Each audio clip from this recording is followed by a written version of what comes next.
We turn now to a significant development overnight in the FBI search of former President Trump's Florida country club. The Washington Post reports a document about a foreign government's nuclear capabilities was recovered. According to people familiar with the matter, we're talking about documents only the president and a handful of officials would be able to see. This should be taken really seriously, and it's not a joking matter. So says Hillary Clinton. As you can see, it's just a bit of the commentary over a Washington Post report about documents found at Mar-a-Lago. Here's what the Post actually reported. Materials on foreign nations' nuclear capabilities seized at Trump's Mar-a-Lago. A document describing a foreign government's military defenses, including its nuclear capabilities, was found by FBI agents. That's a little different than what we were initially told, right? When the raid happened, the Post reported it was American nuclear secrets, the codes. Not the codes, maybe somebody else's codes. But hold that thought for a second. Let's assume for a second it's true. It could be a very big deal. It could be worthy of an indictment of former President Trump. It could also be another case of the codes. Right now, we have no idea if it's true because this is just the Washington Post reporting. That's why when the story broke last night, we didn't run with it. We waited. So far, zero additional reporting. We don't know.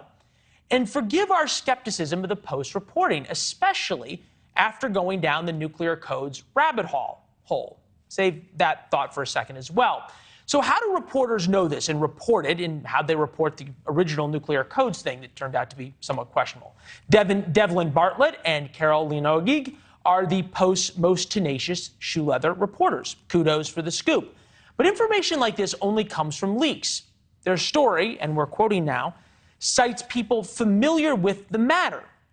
Well, who exactly, we should ask, could be familiar? Remember, President Biden says he and the White House have no idea about the raid. They found about it on TV. They say they haven't been briefed. White House officials say they haven't been briefed. And the Attorney General was very clear in his news conference about not saying or briefing anybody. Federal law, long-standing department rules, and our ethical obligations prevent me from providing further details as to the basis of the search at this time. We can't say anything because of our ethics and our rules. Fine. In other words, trust us. This is important. We are the good guys. And according to Merrick Garland, they play by the rules. Unless, of course, they're leaking to the Washington Post. Then the rules are perhaps for someone else. And leaks in Washington is how Washington works, right? Back to the Washington Post story. These people, meaning those who are familiar with the investigation, did not identify the foreign government in question, say where at Mar-a-Lago the document was found, or offer additional details about one of the Justice Department's most sensitive national security investigations. Let's repeat that, because that line is significant. One of the Justice Department's most significant national security investigations. Yet that same DOJ leaks.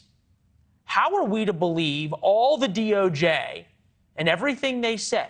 How are we to believe that they are independent and following the rule of law when they're not even following their own rules? Back to Attorney General Garland, who can't say anything because of his ethics. Where's the investigation to find the leakers, to find the people compromising, and we quote, one of the Justice Department's most sensitive national security investigations? Could it be Garland's boss at the White House or his underlings at Justice are trying to pressure him by leaking? That, of course, would be unethical, even illegal. But again, we are supposed to trust them because, in their words, they're the good guys. Thanks for watching. Go to newsnationnow.com to find NewsNation on your television provider. And don't forget to subscribe. Click the red button to get more of NewsNation's fact-driven, unbiased coverage.